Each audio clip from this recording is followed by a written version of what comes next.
Comment impliquer les enfants dans les tâches ménagères en 3 étapes? Je suis Lydie, maman de 3 enfants, entrepreneur depuis plusieurs années. À la maison, nous sommes 5. 5, ça fait déjà pas mal de travail. 5 personnes, 5 tempéraments, 5 personnalités, 5 capacités différentes, en fonction des âges, du temps et des envies. La première chose importante à faire, à mon goût, c'est de faire une réunion de famille. C'est comme une réunion d'équipe. On se pose, on regarde tous ensemble qui peut faire quoi, qui sait faire quoi, qui a envie de faire quoi, qui peut apprendre, qui peut développer, qui a des préférences en fonction de nos âges, en fonction de nos tempéraments, en fonction de notre temps, etc. Prendre ce moment tous ensemble, c'est important. Il y aura des personnes qui vont préférer une tâche plutôt qu'une autre. Il y aura des enfants ou des personnes qui auront envie d'apprendre à faire de nouvelles choses. Ou alors, il peut paraître judicieux à nos yeux de leur apprendre certaines choses. Cela fait partie aussi de notre rôle de parents, de pouvoir accompagner nos enfants vers plus d'autonomie et d'apprendre de nouvelles choses, de monter en compétences. C'est pour leur bien-être et pour leur avenir. Et en même temps, ça nous aide, ça nous apporte du soutien, plus de temps, plus de légèreté au quotidien et tout le monde est impliqué car nous vivons tous ensemble et c'est nécessaire au bon déroulement de la maison. La deuxième étape, c'est le tableau. Le tableau permet d'organiser la semaine et les habitudes. Soit vous le changez toutes les semaines si vos plannings et votre organisation changent, soit c'est un tableau perpétuel. Tous les lundis soirs, un tel fait le repas avec papa, un tel fait le repas avec maman. Tous les tels jours, un tel s'occupe du ménage de la salle de bain, un tel s'occupe du rangement du salon, un tel s'occupe du linge, des poubelles, etc. Ça peut être des choses qui peuvent bouger en fonction de vos plannings, comme ça peut être fixe, en fonction des affinités et des capacités de chacun. Ce tableau nous permet de réguler et d'équilibrer les tâches de chacun pour que tout le monde mette la main à la pâte pour à nouveau le bon déroulement de la famille. La dernière étape, c'est passer à l'action. C'est chouette, on a fait une réunion de famille, on a un tableau, on a une organisation, mais maintenant, ce n'est pas le tout. Il faut le mettre en place et le respecter. Que chacun s'engage à respecter ses tâches. Cette notion de responsabilité et d'engagement est à mon goût important. Elle peut être appliquée et mise en place de bonne heure, même chez les petits. Si on décide que tel enfant, pendant une semaine, c'est lui qui va vider le lave-vaisselle, on s'engage, nous, en tant que parents, à le lui rappeler et ce qu'il le fasse. Il va être fier de lui, il aura tenu, il aura fait et il aura été félicité par rapport à son engagement.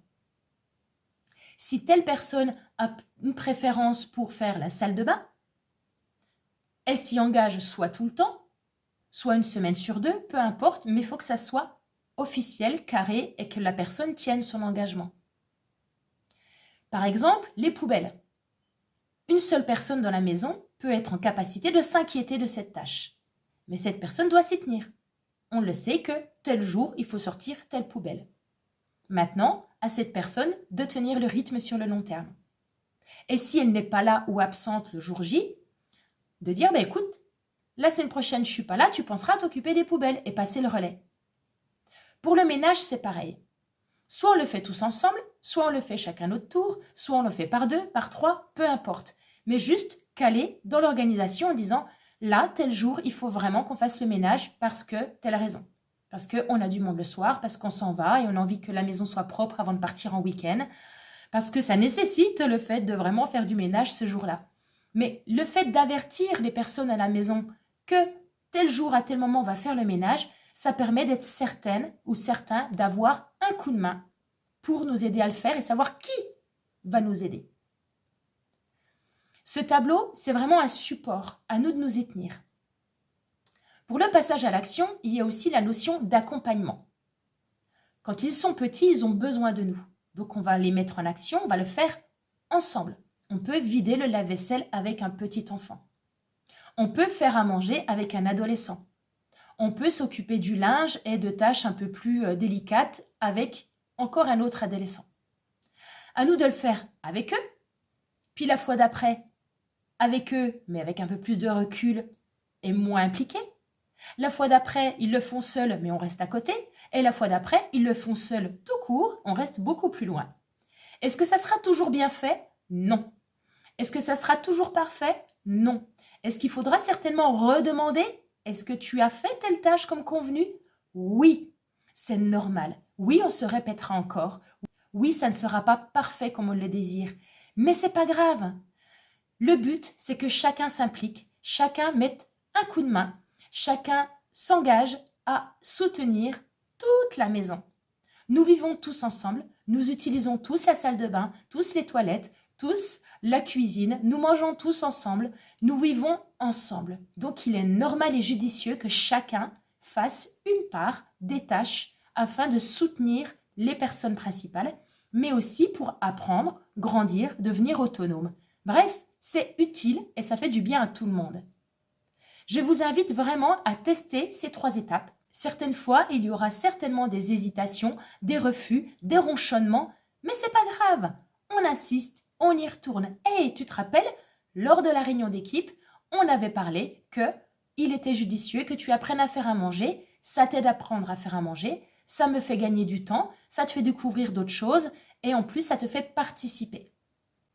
Vous l'avez compris, ça peut être simple de mettre en action les enfants dans les tâches ménagères si on sait exactement qui fait quoi et quand. Un petit peu d'organisation nous fait gagner beaucoup de temps et d'énergie et moins de ronchonnerie.